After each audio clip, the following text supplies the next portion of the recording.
It's a very large equity-based piece. It only has about 10 or 15% here. 7% real assets, 7% fixed income. So you're looking at 85% in equities. So it's a very stock heavy.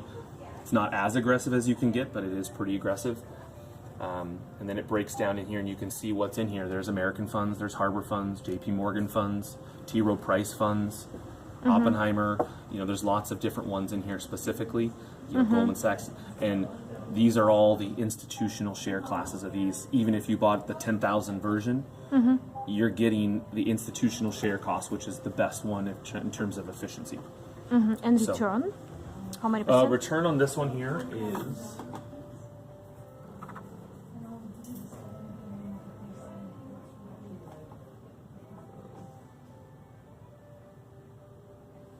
Because here it's clear in Fidelity, it's 17%, yes? Correct. And so here's this one. So I just had to open the different version of it to show you. So this one here has been around since 2009. So the first annualized return was here, and it was 11, -3, 11, 15, 2, -2, 5, 16% last year. So it has comparable returns. The difference between this and this is going to be, this is sector specific. This is only semiconductor technology, and this is not sector specific. So they're going to be more diversified across the board. But if you'd like to invest only in index like S&P 500?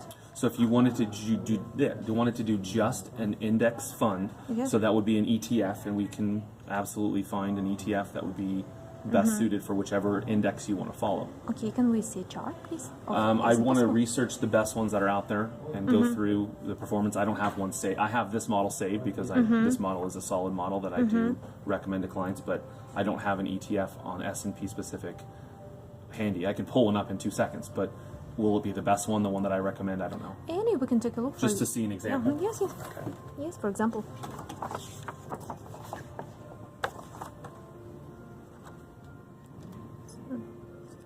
Here and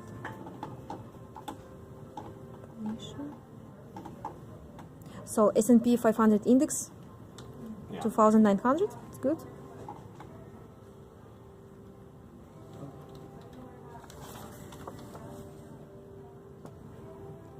Cycle. We were in a business cycle. It's a very interesting question. Where are we in business cycle now? That's actually recession? Oh, yeah, there we go. Yes, where? What do you think? Right, I think we're right here. We're still on the upswing. Really?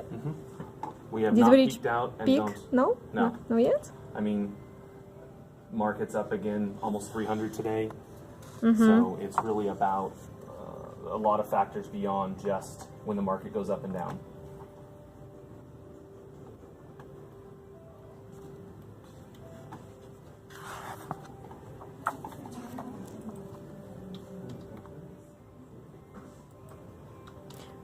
But do you invest in individual stocks like Facebook, Google? I do. Depends And on the clientele that want to have it. Again, you've got to have, particularly with stocks, you want to have a long buy-sell strategy. You know, personally, AMD, I bought them when they went down 8%. AMD? And they went up 12% video cards? today. It's Yeah, video AMD cards. is semiconductor, yeah.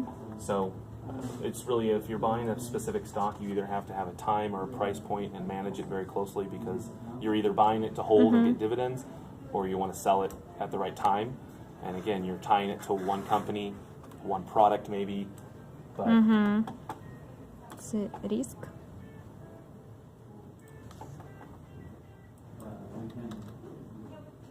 US GDP growth 2.9. Inflation 2.4. Unemployment rate 3.9. all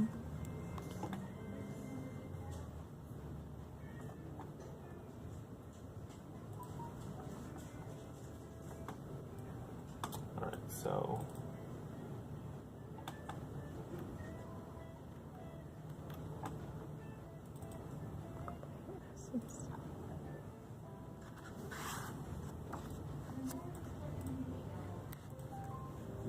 What we are watching in the second half.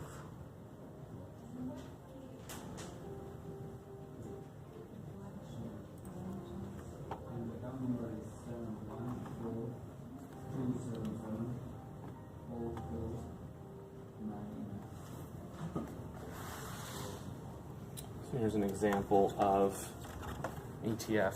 This one is a Vanguard fund, S&P 500 index, and you've got performance here, 6, 12, 11, 14% over time.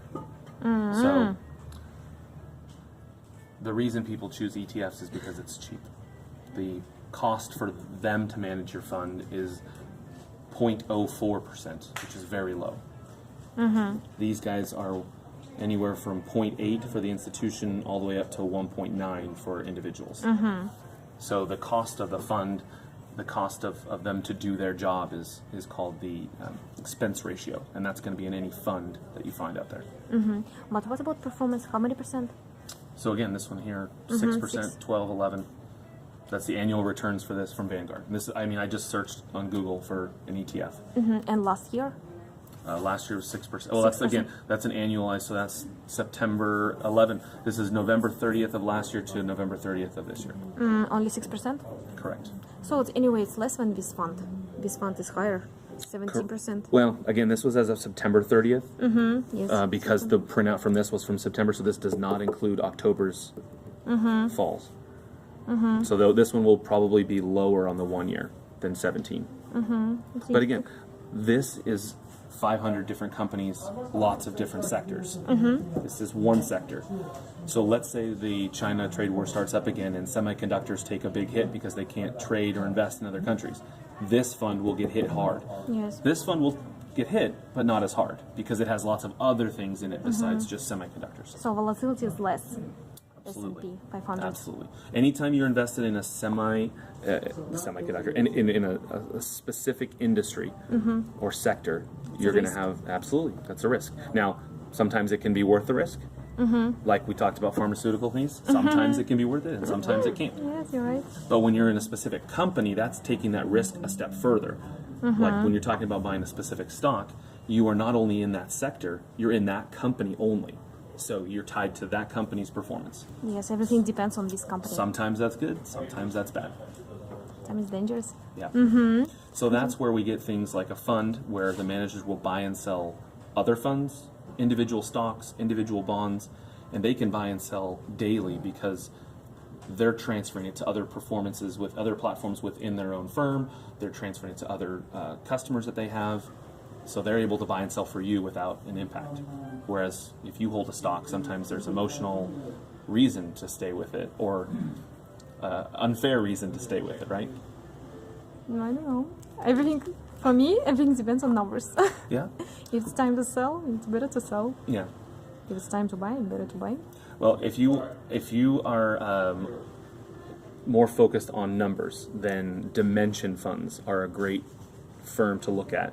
They're only institutional. You wouldn't be able to purchase them directly, but we buy them through some of our platforms here. Their strategy, you could look it up, Dimension. Dimension. They buy and sell based on only algorithms and market timing. That's their whole platform, and they've been doing it for years. They're not brand new. And return? How many percent? Again, well, they have funds in every sector. So they have funds that are bond ones that are returning 2-3%, and they've got growth ones which are higher. Well, again, that's all risk. So take low risk and you're going to get lower returns. Take high risk and you have potential for higher returns. I would like best return and low risk.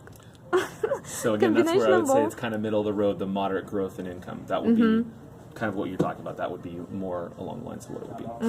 Okay, thanks.